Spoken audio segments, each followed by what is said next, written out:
Bueno, muy buenas tardes. Vamos a iniciar esta presentación, este último webinar correspondiente al mes de noviembre. El día de hoy nos acompaña José Escutela. José es un experto en gestión de riesgos, control interno y transformación digital, líder senior en temas de gestión de riesgos y cumplimiento, gobierno y cumplimiento.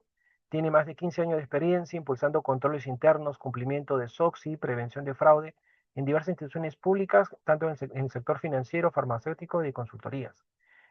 Vamos a dar el pase a José para que nos haga su ponencia con respecto a lo que es la gestión de este cisne negro llamado transformación digital como parte de esta visión que tenemos que tener también sobre lo que son los riesgos emergentes. José, te cedo la posta. Hola, buenas tardes a todos. Muchas gracias por el espacio. Un gusto poder estar hoy acá compartiendo un poco de experiencia y ojalá que sea de utilidad para ustedes en su día a día. Bueno, a mí me gusta siempre empezar estos temas con un poco de mi experiencia personal, no por una cuestión de mostrarla, sino para mostrar qué importante es hoy la resiliencia y la transformación, ¿no? Eh, yo empecé, esperen que no sé si lo están viendo ustedes. Ahí está. Yo soy licenciado en Administración de Empresas, me recibí en la Universidad de Buenos Aires y cuando salí de la Universidad de Buenos Aires, o antes de recibirme, digo, bueno, yo tengo que empezar a trabajar, ¿no? Y empecé a trabajar en el Casino de Puerto Madero como croupier de ruleta y blackjack, ¿sí? Trabajé 2 años como croupier y en algún momento quise empezar a ejercer la operación del lado de la administración, pero como era pagador, ¿no? Pagador de ruleta, no me dieron el pase. Entonces yo dije, che, esto no es lo que yo quiero para mí, no quiero estar todo el día atrás de una mesa de casino, quiero seguir avanzando en mi vida con lo que yo había estudiado, ¿no? Y ahí surgió la oportunidad de Price.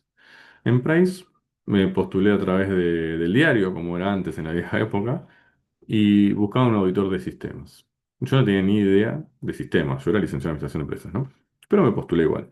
La realidad es que fui quedando en distintas entrevistas hasta que me llamaron y trabajé durante 6 7 años en Price ejerciendo la práctica en consultoría de procesos y sistemas en la parte financiera, ¿sí? Y después de 6 7 años de trabajar en Price, un ex jefe mío que se había ido a trabajar al grupo Superviel, por allá en el 2006 él se fue, en el 2008 me terminan llamando para hacerme cargo de la auditoría de sistemas y procesos de la parte de finanzas del Superviel. Yo nunca había hecho auditoría interna, siempre había hecho auditoría externa, pero bueno, me ofrecieron, fui, empecé a trabajar y al poco tiempo me ofrecieron hacerme cargo de la jefatura de prevención de fraudes. De nuevo, había que implementar una línea ética, hacerla abierta a proveedores y clientes, había que hacer una matriz de prevención de fraudes, había que explotar datos, cosas que yo no había hecho hasta ese momento.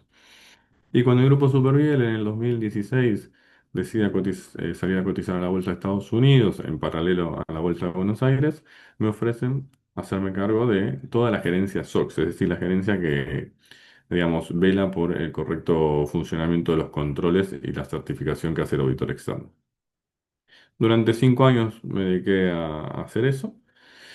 Y por allá en el 2021, fines del 2021, aparece un laboratorio, Adium, hoy conocido como Adium, digamos, en distintos países tenía distintos nombres, Medicamenta en Ecuador, Asofarma en México, Rafo en Argentina, Tecnofarma en Chile, hoy se llama Adium, porque había un proyecto de tratar de salir a cotizar a la bolsa, que hoy no, hoy digamos está parado ese proyecto, pero me ofrecían hacerme cargo de toda la parte de procesos y control interno del laboratorio. Yo le decía, miren que yo nunca vendí una pastilla, ¿no? Yo siempre fui financiero. Yo me quiero, no te preocupes, acá vas a aprender. Y bueno, ya pasaron 4 años y sigo desarrollándome en Adium, siempre dándole un toque diferente al área de procesos de control interno para seguir reconvirtiéndonos. Pero en este proceso estamos hoy, ¿no? Entonces, si ustedes miran un poco mi película, mi storytelling, ¿no? De un casino a una consultora externa, a un grupo financiero y ahora un laboratorio, la realidad es que hablame de transformación, ¿no? Entonces, esto es transformación de personas, de perfiles, que no es tan difícil de hacer, ¿no? Pero esta transformación hoy está acompañada por otro impacto, que es mucho más grande, ¿no? Y que no lo estamos viendo venir. ¿Qué pasaría si el próximo gran colapso empresarial no es una crisis financiera? Hoy, no sé si a ustedes les pasa en sus compañías, un poco lo hablaba recién con Yuri, que como latinoamericanos nos preocupamos por el tipo de cambio, por la inflación, por qué hace Estados Unidos, por qué tipo de gobierno vamos a tener. Pero si sacamos eso de lado un momento y miramos nuestra compañía, nuestro interior, ¿hoy no les pasa que ustedes están rodeados de los reyes del prompt? ¿No? Todos quieren usar Copilot, todos quieren utilizar ChatGPT, pero lo están usando de una manera, digamos, sensata, coherente, con reglas. Miren también lo que pasó hace muy poquito, ¿no? Que se cayó un sistema y estuvimos casi 6 horas sin poder ingresar a Meta, todo lo que es Meta, ¿no? WhatsApp, Instagram, Facebook, etcétera. ¿Ustedes hoy evaluaron que en los países subdesarrollados o desarrollados como los nuestros, casi todos los negocios de las pymes, las pequeñas y medianas empresas, se desarrollan y generan dinero a través de esas plataformas? ¿Qué pasaría si estábamos un mes sin Instagram, sin WhatsApp, sin Meta, donde todos esos negocios no puedan vender ni cobrar? Tenemos un gran colapso, ¿no? Entonces hoy el algoritmo, que parece algo tan sencillo como describir lo que uno quiere hacer, ¿no? A través de reglas, hoy es clave para el funcionamiento de una compañía e inclusive de un país. Y me parece que es por ahí donde tenemos que empezar a mirar, ¿no? Entonces, ¿qué es un cisne negro? Un cisne negro es claramente un evento inesperado, de gran impacto, y que no lo podemos predecir. ¿Y dónde estaría atado este cisne negro en las compañías? En la transformación digital, ¿no? La transformación digital está creando nuevas condiciones para la operatoria. Entonces, cuando nosotros le decimos a nuestros empleados, pueden usar ChatGPT, pueden usar Copilot, la herramienta que sea, ¿cómo monitoreamos el uso de esas herramientas? ¿Cómo los capacitamos a ellos para un correcto uso? ¿Cómo le enseñamos a utilizar los prompts, ¿no? Por ejemplo, un caso real. Nosotros usamos Copilot en el trabajo, ¿no? Y hoy, como que hicieron una mejora de un robot que tenemos que se llama Ada, que es como si fuera, digamos, la competencia de Copilot interna dentro de la compañía. Pero este ChatGPT, este Ada que tenemos, que se llama Ada GPT, en la instrucción de seguridad de información es, bueno, le puedes subir información y preguntarle. Pero esa información, yo tuve esa discusión con la seguridad, que nosotros estamos permitiendo que la gente suba información de la compañía a un ChatGPT que no está dentro de la nube de Office 365. Eso es otra cosa. Entonces, ¿quién nos va a proteger a nosotros cuando esa persona, por una instrucción nuestra, sube una información sensible y se filtre? ¿Estamos haciendo bien las cosas? Entonces, mismo dentro de los equipos de seguridad de la información, cómo comunicamos, estamos instruyendo a nuestros equipos a operar, estamos fallando. Y hay que tener mucho cuidado con lo que decimos que se puede y no se puede hacer. Entonces, la transformación digital es mucho más que simplemente una tecnología, ¿no? La transformación digital para mí tiene tres pilares, ¿no? La hiperconexión, la dependencia del algoritmo y la velocidad. ¿Por qué la hiperconexión? Antes, cuando nosotros desarrollábamos algo y había un fallo, por más que tuviera un impacto, el riesgo era muy local, ¿no? Era muy operatoria local. Hoy, cuando está todo conectado, como lo que acabamos de decir, y algo falla, se propaga inmediatamente a todo el nodo y podemos quedar afuera del mercado, ¿sí? Con todo lo que ello implica. O podemos inclusive, por una cuestión de exposición y reputación, quedar afuera del mercado por el fallo que tuvimos dentro de nuestra compañía. La dependencia del algoritmo. Hoy las decisiones las toma inteligencia artificial. A mí me pasa, nosotros manejamos precios, ¿no? En la compañía. Y bueno, hoy estamos desarrollando herramientas para que nos ayuden a, digamos, a predecir tipo de precio, tipo de cambio. Bueno, mismo los bancos hoy lo están haciendo. Pero ¿alguien le cuestiona a la inteligencia artificial ese algoritmo, ese dato que nos está trayendo, o lo damos por cierto? Y no nos damos cuenta que si hay un error en ese algoritmo, si existiese un sesgo en ese algoritmo, para nosotros el impacto puede ser gigante, porque estamos fallando en lo que es el core para la compañía, un tipo de cambio, un precio, una tasa de interés, un monto a solicitar, una cotización de una acción, ¿no? Hoy los entes, las personas que se dedican a gestionar las finanzas de las personas hacen prompt y confían en los resultados de la herramienta, pero nadie cuestiona si la M20 estuvo bien o tuvo un sesgo y la tiró a un lado que no correspondiese. Y después la velocidad, ¿no? Las nuevas tecnologías viajan mucho más rápido de las herramientas que nosotros tenemos. Por eso acá menciono que nosotros estamos gestionando riesgos del siglo XXI con herramientas del siglo XX. Había un ex jefe mío que me decía siempre, cuando vos dormís, porque nosotros teníamos muchos ataques de China y Rusia, ¿no? Cuando vos estás durmiendo, los chinos y los rusos están pensando cómo joderte, ¿no? Básicamente, cómo penetrar en los sistemas de tu compañía. Entonces nosotros descansamos, pero las herramientas siguen evolucionando. Y hoy como compañía nos cuesta mucho darnos cuenta o aceptar que si no invertimos en las capacitaciones y en las comunicaciones con nuestros empleados, nos va a tapar la ola. Y lo que está generando esto es una delegación extrema en las herramientas de inteligencia artificial. ¿Cuál es el leitmotiv hoy de todas las compañías?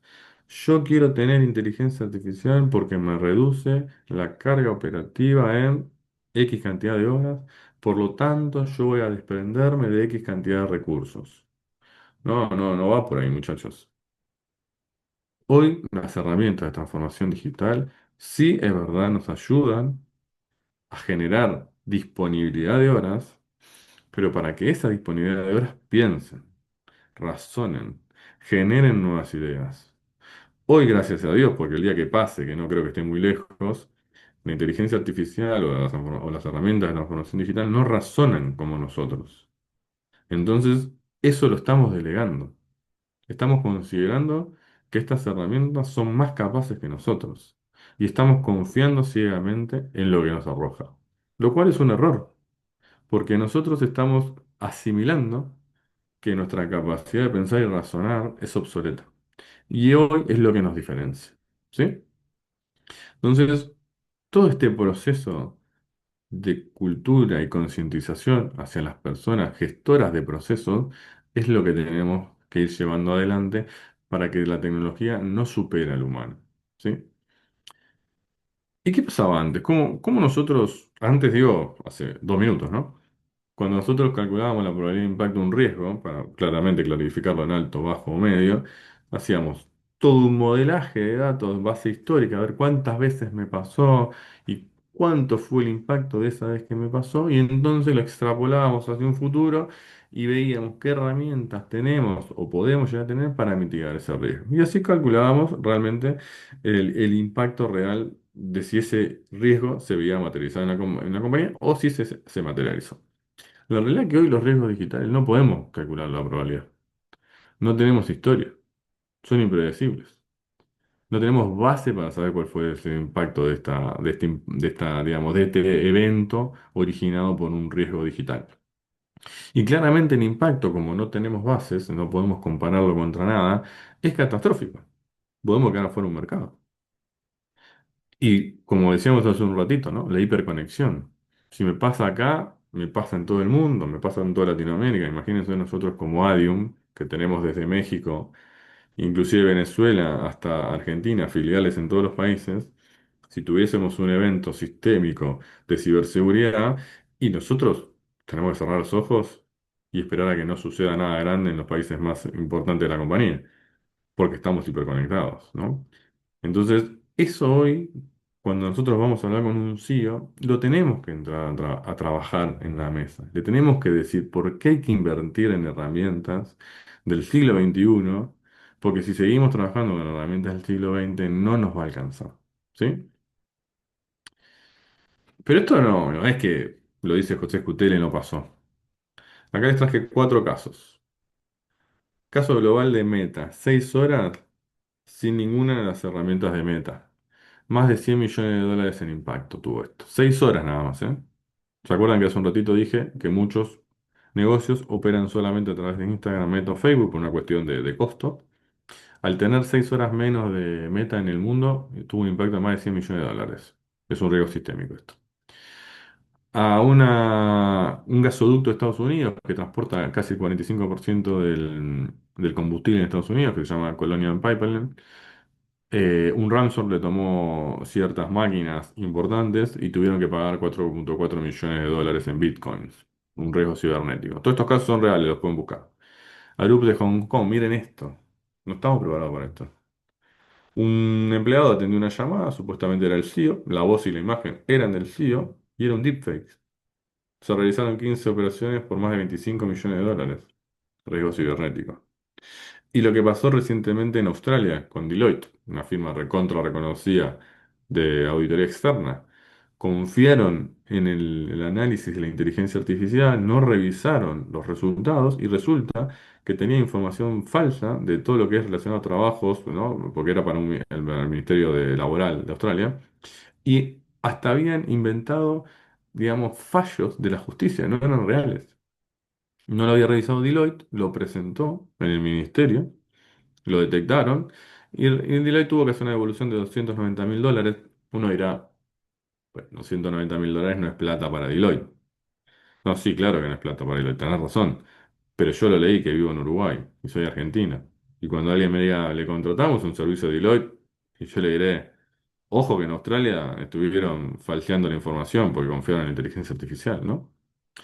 Entonces nosotros como gestores de riesgo, auditores, áreas de control, todos estos, el de Meta y el de Ransomware, bueno, son evitables, el de Meta no podemos hacer mucho, pero miren estos dos, nos vamos a hacer un poco de drill down acá. Nosotros, ¿qué decimos siempre? El host to host, que nos asegura la operación punta a punta de una transacción, o confirmar por otro medio cuando te piden un cambio de cuenta, que sea por llamada o que no sea por email, bueno, etcétera. Fíjense esto, el deepfake. Todas las herramientas que nosotros estamos utilizando para mitigar estos riesgos están obsoletas. No tenemos ninguna herramienta que nos ayude a validar si la cara con la que estamos trabajando es la del CEO. Miren qué fuerte. Y en la Deloitte de Australia, nosotros siempre lo decimos con el SOC 2 tipo 2. No sé si alguno conoce, pero el SOC 2 tipo 2 es cuando vos delegás información sensible a un tercero o el tercero hace ciertas operaciones con tu información, como puede ser liquidación de recursos humanos, un operador logístico, no sé, un servicio, no sé, X, y vos le pedís un SOC 2 tipo 2 que es como un informe de un auditor externo que valida la operatoria de esa persona. Estoy dando un ejemplo para que se entienda lo que quiero decir. O informes de no sé, de nóminas, de cuánto yo tendría que pagar si se me va toda la nómina en el mismo tiempo, o de riesgos integrales, bueno, etcétera. Nosotros tercerizamos esa información, ese contenido, porque es muy pesado, necesitas perfiles muy particulares, entonces probablemente convenga más tercerizarlo que hacerlo vos. Bueno, pero vos sos responsable de ese informe. Vos tenés que revisar ese informe y tenés que asegurarte que el contenido refleje lo que vos pediste o lo que vos querés hacer. ¿Cuán importante es ese análisis que nosotros, yo, Adium, lo tengo como un punto de control y me genera miles de discusiones por año porque nadie se quiere hacer cargo de hacer la revisión de lo que hace un tercero? Y acá Deloitte, que es el rey de la auditoría externa, fíjense lo que le pasó. Nadie revisó la información que estaba generando un robot y el impacto global reputacional que tuvo. Entonces, no es menor la concientización del uso de las herramientas, ¿no? Entonces, claramente, ¿por qué digo esto? ¿Por qué digo que estamos gestionando riesgos del siglo XXI con herramientas del siglo XX? Porque miren, nosotros antes los riesgos financieros eran un fraude contable, una volatilidad del mercado que no pudimos mapear, un asiento mal cargado. Hoy algoritmos financieros no auditados. Ese es el riesgo que hoy tenemos. ¿Alguien está pensando en esto? Criptoactivos. Hay empresas que están operando en criptoactivos. Nadie está validando cómo están compuestos ese criptoactivo, ese blockchain. Antes en los operativos eran fallas internas, errores humanos, microcortes de sistema. Hoy hay automatizaciones defectuosas, fallos en inteligencia artificial, procesos bajo Power Automate que se pinchan. Error, el caso real nuestro. Pongo casos reales míos porque, digamos, los viví en carne propia, ¿no? Hicimos un desarrollo para alta de proveedores, lo probamos, etcétera. Y los proveedores se quejaban que mandaban la información y no nos llegaba. Bueno, nosotros, ¿qué pasó que no llega? ¿Cómo puede ser? Probamos el flujo y funcionaba bien. Resulta que en el mail que le habíamos mandado a los proveedores habíamos puesto un email de pretesting, un mail que no servía. Entonces nosotros mismos, proceso de control interno que estábamos desarrollando cosas, no validamos bien la automatización que estábamos haciendo. Y ahí tuvimos un riesgo muy grande con los proveedores, ¿no? Antes los regulatorios era solamente Banco Central, hoy hay normativa europea que aplica específicamente para la inteligencia artificial. Es decir, que los que estamos operando con datos de Europa tenemos que regularnos por esa nueva ley que salió en septiembre de este año. Antes teníamos amenazas de virus, de phishing, así que las podíamos controlar, que había muchas herramientas de ciberseguridad. Hoy tenemos suplantación de identidad, deepfake, ataques recontra avanzados. No sabemos ni cómo atacarlos estos. Teníamos dependencia de sistemas internos, hoy todo en la nube y terceros. Teníamos problemas éticos que era el tradicional, ¿no? Que el insulto, el maltrato, el grito, etcétera. Hoy tenemos que alguien puede desarrollar algo en internet, o como pasó con una empresa sueca que reconocía las caras de los blancos al 100%, pero cuando venía una persona de color, el registro de aceptación de la persona era un 34%. Eso es un riesgo ético, ¿no? Fallas digamos, como que hay, ¿cómo lo podríamos decir? Como que hay sistematización por la historia que hay, entonces la gente de color tiene una cierta conceptualización y la gente blanca tiene otra. Pasó con Apple, que tenía una tarjeta de crédito que le daba más crédito a los hombres que a las mujeres, entonces tuvo un problema también ahí de ética. Después todo lo que son riesgos reputacionales y lo que es la continuidad y resiliencia, ¿no? Una interrupción global de un servicio nos deja fuera. ¿Cómo nos recuperamos? El DRP sigue siendo útil. Y la realidad es que yo no sé si sigue siendo útil un DRP, ¿no? Entonces, también hay nuevas herramientas. Estas nuevas herramientas implican un costo y un presupuesto. Pero nosotros como gestores de riesgos tenemos que empezar a pelear por ese presupuesto y tenemos que empezar a demostrar por qué necesitamos estas, ¿no? Por ejemplo, los algoritmos no auditados, antes es una auditoría anual que hacemos, que nos bajamos todos los reportes y los revisamos, tipo un log. En realidad hoy necesitamos utilizar justamente, viene lo que voy a decir, herramientas de inteligencia artificial para hacer auditoría continua de los algoritmos, que nos levanten los sesgos. Tenemos que capacitar a estos algoritmos para que nos puedan levantar los sesgos. Fallos en automatización, como nos pasó a nosotros. Hicimos un procedimiento manual para revisarlo. No funcionó. Tenemos que tener diferentes herramientas como RPA. Nosotros hoy estamos implementando un robot que nos ayuda a hacer una prueba online de las automatizaciones que estamos subiendo para asegurarnos el correcto funcionamiento, ¿no? La inteligencia artificial sin supervisión, generalmente, ahora lo vamos a ver, ¿no? Hay checklists, para qué lo usás, pones confidencialidad, etcétera. Pero en realidad hoy tenemos regulaciones tecnológicas, tenemos que hacer monitoreo sobre esas regulaciones tecnológicas. ¿Cuál es el impacto que hoy tenemos, ¿no? El ransomware, hoy hay Zero Trust, es una herramienta muy buena para implementar en las compañías porque se autoalimenta de los casos de ciberataque en el mundo y se va generando sus propios, digamos, defensas. Entonces va mejorando la protección de la compañía. Los sesgos algorítmicos, como les mencionaba, antes teníamos un código de ética que todo el mundo lo firmaba, el proveedor, y aceptaba cumplir con ese código de ética, pero bueno, era un control muy manual. Hoy tenemos muchas auditorías algorítmicas para asegurarnos que las herramientas que estamos implementando no nos estén generando un riesgo ético, ¿sí?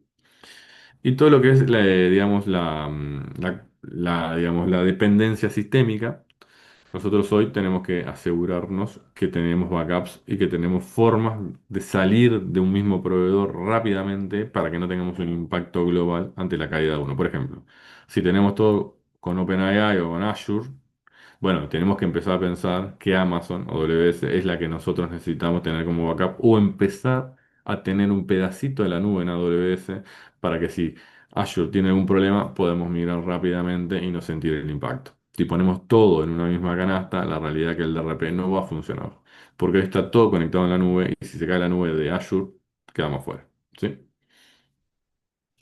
Pero esto es todo muy teórico, ¿no? Entonces, ¿qué hice y qué hacemos en la vida real con todo lo que es la parte de inteligencia artificial y tratar de evitar esos cisnes negros, ¿no? Entonces nosotros hicimos tres grandes capas. Un framework de TI, donde hay una política sobre el uso de la inteligencia artificial y una política sobre los datos, donde la política sobre el uso ataca definir claramente para qué no se puede usar. Y la de uso de esos datos, nosotros tenemos que apuntar a trazabilidad de datos y la criticidad de ese dato. Sin estas políticas es muy difícil poder gobernar lo que es la inteligencia artificial porque no tenemos cómo decirle al usuario que lo que está haciendo está mal o que le faltan cosas. Si bien la lógica te ayudaría, el framework, lo que se firma y lo que se publica es lo que vale. Después hicimos toda una política de capacitación, foco en la concientización y en la cultura del uso. Hay cursos que yo, por ejemplo, que tengo licencia Copilot Pro, tuve que aprobar dos cursos avanzados del uso de la inteligencia artificial y de la ética del uso de la inteligencia artificial para que me habiliten la licencia. Este curso, un tercero, Udemy, de una academia, ¿no? El curso de 150 minutos y el otro de 200 y pico, con un certificado, tuve que hacer el curso, rendir el examen y tener el título, ¿sí? Ustedes dirán, bueno, pero es un título online. Bueno, está bien, pero me obligaron, en el buen sentido, a hacer dos cursos, ¿no? Y toda la parte de gestión de riesgos, tenemos que ir al monitoreo continuo, tenemos que utilizar tableros Power BI. El tablero Power BI es muy, también, hoy si ustedes desarrollan un tablero de Power BI, lo pueden subir a herramientas de inteligencia artificial y le pueden pedir que los ayude a detectar, digamos, inconsistencias, sesgos, la ley de Benford, bueno, etcétera. Entonces, el mismo tablero, hoy lo subimos a Copilot y nos ayuda a generar alertas tempranas, ¿sí? Y después, bueno, el uso de las herramientas digitales como Copilot, pero tenemos que hacer foco en el deepfake, ¿no? ¿Cómo prevenimos este? Que creo que para mí, lo digo hoy, un 21 de noviembre, los grandes fraudes que vamos a empezar a tener no va a ser más por un ransom, no va a ser más por un phishing, van a ser por deepfake. En Estados Unidos la gente está usando máscaras que son tan reales que el lector de caras de los sensores de Estados Unidos no lo detecta, no se dan cuenta que la persona tiene una máscara, entonces se hacen pasar por otra persona para saltear los sensores de registros faciales.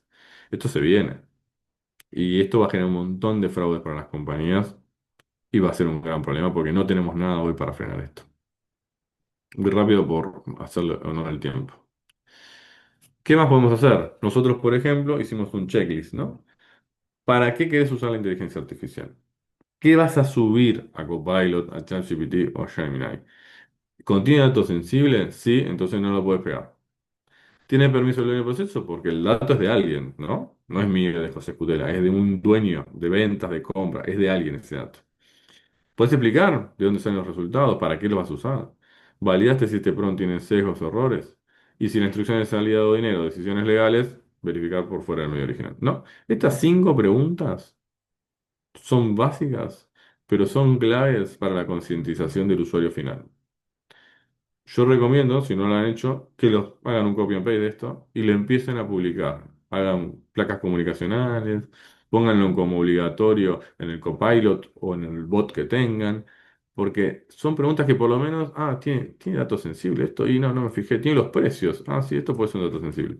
Entonces, toda esa parte de concientización se empieza a hacer a través de 5, 4, 10 preguntitas simples, sencillas, es un sí, un no. Nosotros lo hacemos, ¿no? ¿Qué más podemos hacer? Bueno, tenemos que mapear todos los sistemas y las nubes donde se encuentran sentadas. Ya no es más el arquitecto del sistema que mira, bueno, el sistema, el RP se conecta con el facturador y se conecta. No, no. ¿En qué nube está? ¿Con qué otras herramientas de inteligencia artificial se soportan? ¿Dónde están colgadas esas herramientas de inteligencia artificial? Hoy el mapa de sistemas es mucho más amplio de lo que nosotros estamos acostumbrados, ¿no? Por ejemplo, también tienen que hacer un comité aprobador de desarrollos. La gobernanza de los desarrollos, de los PROM. ¿Quién es el dueño de los PROM? La realidad es que nadie. Pero ¿quién aprueba la publicación de ese PROM? Un comité específico. ¿Sí? Después la información la tenemos que empezar a catalogar. Hoy Outlook te permite clasificarla en confidencial, sensible o pública o privada.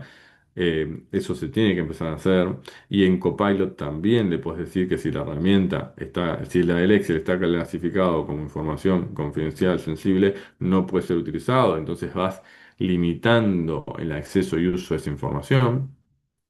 Bueno, la inteligencia artificial para mejorar todo lo que es procesos. Hoy la herramienta le podés preguntar, ¿me ayudás a sintetizar este proceso pero no perdiendo controles? ¿O me ayudás a detectar los riesgos de este proceso en los cuales no tengo un control? Porque uno le tiene que compartir esa información, ¿no? Y después todo, seguridad de información tiene que ser base en cada nuevo desarrollo y en cada nueva herramienta. Nosotros íbamos a tener una herramienta de inteligencia artificial con un proveedor en Chile. Seguridad intervino en el proceso, como debe ser, y la herramienta, la realidad que tenía agujeros por todos lados, y seguridad dijo, no se puede implementar esta herramienta en la empresa. Por lo tanto, es clave la participación de seguridad en lo que es hoy las nuevas herramientas, ¿sí? Entonces, en Adium, poco el resumen. Nosotros usamos Copilot Pro, ¿no? Es la versión paga soportada en la nube de Adium. ¿sí? En la nubecita que es nuestra, no en la global. Capacitamos a todos los usuarios clave antes de darles esa licencia. Creamos un comité de Code Process Lab. El CODE es Center of Excellence en inglés, donde yo soy parte, TI es parte y seguridad de información es parte. Todos los nuevos desarrollos basados en transformación digital, sea Power Automate, sea un RPA o lo que fuere, tiene que pasar por el CODE. No importa de qué filial. Todas las filiales, el CODE es un embudo. Nosotros aprobamos el desarrollo o no lo aprobamos, mirando riesgos, mirando seguridad de la información y mirando el beneficio para el proceso. Asimismo, todas estas herramientas que se desarrollen o nuevos procesos tienen que pasar por un testing de preproducción, ¿no? Y una vez que se prueban y se detectan los resultados, el dueño del proceso tiene que venir al COE, al comité del COE, explicarnos los resultados y nosotros lo tenemos que aprobar. Si nosotros no aprobamos los resultados de ese testing, esa herramienta no se pone en producción. Entonces es muy importante, digamos, la virilización de esta existencia de este COE y cómo se administran los nuevos desarrollos.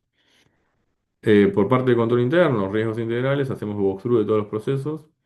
Y en los walkthrough no solamente miramos el riesgo, sino miramos la herramienta que soporta ese riesgo. Generalmente nosotros, cuando hacemos un walkthrough, hacemos el paso a paso, detectamos los riesgos, le preguntamos al usuario cómo mitigar ese riesgo, nos mostrará el Excel, nos mostrará el Word, nos mostrará lo que fuere, o el control automático en el sistema y seguimos adelante si es un RP. Ahora estamos diciendo, bueno, ¿de dónde sacas la información? ¿Cómo explotás ese dato? ¿Dónde tenés los resultados? Es como que vamos más allá de solamente mirar el flujo de la información, digamos, en el correcto camino.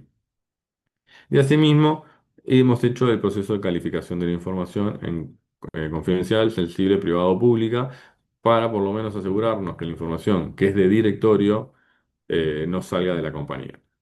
Otra cosa muy importante, que generalmente los directores antes, no sé ahora, usaban el Drive colgado en Google o en Gmail, ¿no?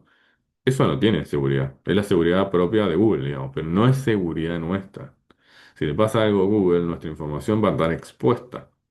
No sé si leyeron hace poquito que WhatsApp tuvo una filtración porque estaba mal desarrollado un código y se filtraron miles y miles y miles de comunicaciones y fotos de usuarios porque en realidad no estaba frisado ese nodo.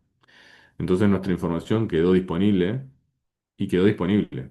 La han utilizado. Salió hace muy poquito la nota, desde el 2018. 6 años sin que WhatsApp levante la mano o Meta diga, miren que tuve un problema de seguridad porque yo no cerré este nodo y todo lo que ustedes publicaron, si alguien accedió, lo tomó. Acá es lo mismo, si alguien accede a Google a través de X y puede tomar información que está en el Drive. Eso pasaba en el grupo Superviel. Los directores guardaban en el Drive porque era mucho más fácil para ellos, pero tenía un riesgo de seguridad gigante. Todo al SharePoint, todo a las bases internas, todo a un lugar controlado por seguridad. Entonces, los riesgos del siglo XXI no esperan por las herramientas, ¿no? La pregunta ya no es si va a ocurrir, sino cómo nosotros estamos construyendo nuestra operatoria y nuestros procesos y agilidad para responder a ese evento que va a suceder, ¿no? La transformación exige una transformación del riesgo, claramente, pero también una transformación profesional. Nosotros, como gestores del riesgo, tenemos que capacitarnos y empezar a prepararnos para estos impactos. Tenemos que empezar a mostrarle a nuestro comité los riesgos a los que nos vamos a exponer por el uso, mal uso, por desconocimiento o mal uso a propósito de todas estas herramientas digitales que hoy nos están pasando por arriba. Cada vez son más, ¿sí? Y acá el mensajito era esto lo que pasó, ¿no? Cloudflare, ellos dijeron que no fue un ciberataque. Sí, entonces hay que creerle, porque ellos dijeron que no fue un ciberataque. Pero estuvimos, por lo menos en Buenos Aires, casi un día sin poder acceder a las herramientas de Meta. De nuevo, volvemos al origen. 6 horas, 100 millones de dólares. Un país como Argentina, que la economía se mueve bastante en negro y usan bastante el marketplace de Facebook o el marketplace de Instagram o ventas por WhatsApp. Imagínense cómo golpeó eso en el mercado. ¿Estábamos preparados para esto? No, no estamos preparados. Imagínense en cada una de sus compañías, en el sistema financiero. ¿Qué pasa hoy si se cae todo lo que es el proceso de transformación? Porque los bancos hoy están yendo muy fuerte a todo el uso de herramientas digitales, ¿no? ¿Qué pasa si tenemos un sesgo y empezamos a aprobar créditos a personas que no corresponden? ¿Por qué? Porque estuvo sesgado el análisis, porque estuvo mal hecho el prompt. ¿Alguien está revisando eso? Nadie. Hoy estoy seguro que nadie.